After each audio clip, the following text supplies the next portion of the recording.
Are you worried about buying a home but you have to sell your home first?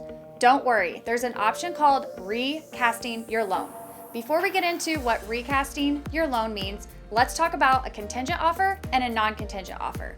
A contingent offer means that you have to sell your home first to use that money in order to buy another home. A non-contingent offer means that you don't have to do that. You can afford 2 homes, both mortgage payments at the same time.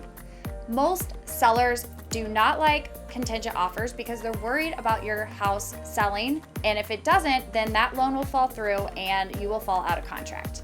Just remember, you have options such as recasting your loan. What that means is that if you qualify for your current mortgage and your new mortgage, you can put as little as 5% down. And then you use your equity in your old home to put towards your down payment, keep the same interest rate, and waive all of the mortgage insurance. Remember, you have loan options. Just call me and I'll put you in touch with some great lenders. Happy house hunting.